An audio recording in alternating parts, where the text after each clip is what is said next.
Ladies and gentlemen, welcome back to Spare Change. Today we've got the Samsung UBD-M9500 4K Blu-ray player. I'm going to get into the player setup, check out some streaming apps, pop into 4K Blu-ray, check out the performance. But first, before we do that, let's get into the box, see what we get.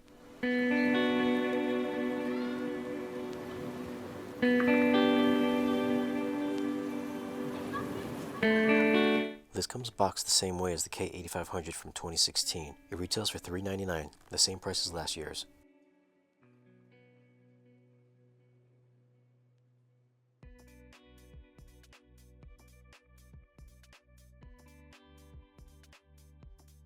Underneath the unit, we have the manual and accessories box. Inside the box, we get the power cord, batteries, and newer style remote. The unit comes half wrapped and looks and feels exactly the same as a K8500. That's either a good thing or a bad thing, so it's fairly light and just feels okay. On the front of the unit is the disc tray, LED window, eject and power buttons, and USB input on the right side.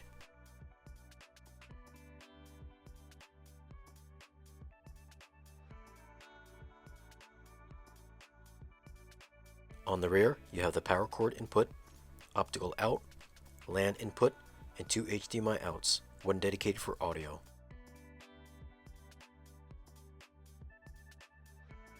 Okay, so this is the language selection screen. This is the screen size selection, I think to help with overscan. The remote tutorial. Now I'm going to set this up on my network via Wi-Fi. So that's all good to go. It looks like it's picking up some of my network shares. That's pretty cool. Let's take a look at the settings. TV aspect ratio options. Resolution, I'll keep it on auto. Movie frame, I'll put these on auto for both. Screen size settings again. HDMI color, I'll leave on auto. HDMI deep color, I'll put on auto. Looks like you can convert HDR to SDR. May be useful for those without HDR sets. I know some guys with projectors get better results by stripping the HDR out for better color. I'll just leave that as is. Let's check out the sound settings. Looks like you can send audio to a Bluetooth speaker if you want. That's kind of cool. I have it hooked up to HDMI 1, so I'll just pick that. Audio out format. We'll pick bitstream, unprocessed.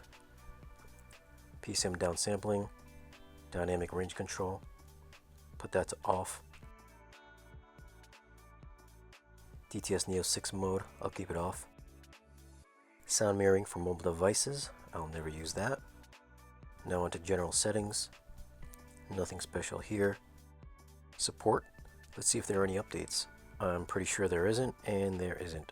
Probably not till next week when it's official. So not too many settings in here to mess with. I'm going to throw the solely 4K Blu-ray in.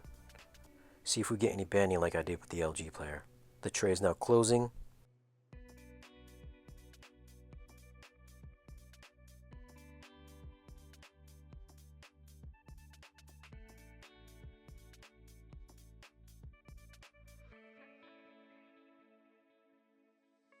So disk load time is pretty much the same as I remember for the K8500, which is pretty quick. Let's take a look at some playback options. Hitting info brings up some useful information. Video codec, color space, HDR, audio format. So now let's hit the tools button.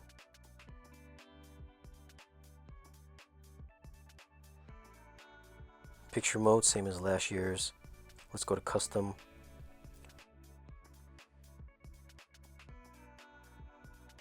Only 3 options this time, no contrast setting surprisingly. Nothing else to tweak, pretty bare bones. Much like the LG player. Maybe it's going to be a trend. Less settings. Now this scene here showed a lot of banding on the right side of the skyline on the LG player. The 9500 is smooth and nice, much like the Oppo 203. So good job here, Samsung. Already you're better than the LG. For those with the LG player that haven't noticed this banding, my display size is 126 inches with a 235:1 curve aspect ratio with a native 4K projector. If you're using a smaller display, you may not be able to spot this, but on mine it was clearly visible. The 9500 exhibits no banding at all here. Now let's check the app situation real quick. As I suspected, this player is not live yet, so I can't test this out. But hey, we're here for disk image, right?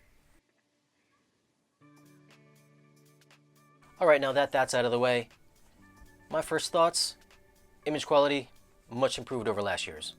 Last year's version had a banding problem, at least on my display. I noticed a lot of banding. This year's version, they definitely fixed that problem.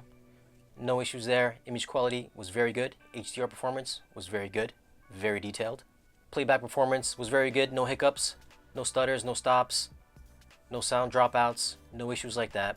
Everything performed very well. Menus, navigation, very quick. Load time, just as fast as last year's model. Now build quality, pretty much exactly the same as last year's version. It's got that slight curve in the front. I know a lot of people hated that. But at least this year, you get an LCD display. Now this player retails for $399. The Sony player retails for $299. Is this $100 better than the Sony player? I'm gonna have to say no. That's a little light on the settings. If you're a guy that likes to tweak your image, you're either gonna pick up the Sony player or you're gonna pick up the Apple player. Is this $100 better than the LG player? By far, image quality trumps LG player, hands down. Only thing that I couldn't figure out with the playback is the HDR to SDR conversion. I'm assuming that's automatic if you don't have a 4K TV with HDR. I'm assuming it changes the color space to work properly for those TVs. I'm not sure, there was no feature to turn that on and off manually. Now of course I couldn't test any of the streaming apps. It's going to need a firmware update for that, which I'm sure is coming down the line. I know this player is kind of new, so it's probably not in a lot of people's hands. But just give it a couple days, they're going to have that thing up and running. You'll be streaming in no time. Also, one thing to note, if you are a projector user and you have a fixed stationary anamorphic lens in place, there are 0 stretching options to get it to fill your entire screen. So if you have a scope screen, you're going to miss that vertical stretch. The only player that offers that right now is going to be the Apple player. Now if you have a whole Samsung setup and you're a Samsung fan, you love Samsung products, this is a good player. This is a great player, much better than last year's model. But like I said, do you want to spend an extra $100 over the Sony player? I'm going to say you're going to have to pass on that. Pick up that Sony player. Alright guys, if you enjoyed the video, don't forget to give us a thumbs up, like, share, and subscribe. And we'll see you guys again in the next video.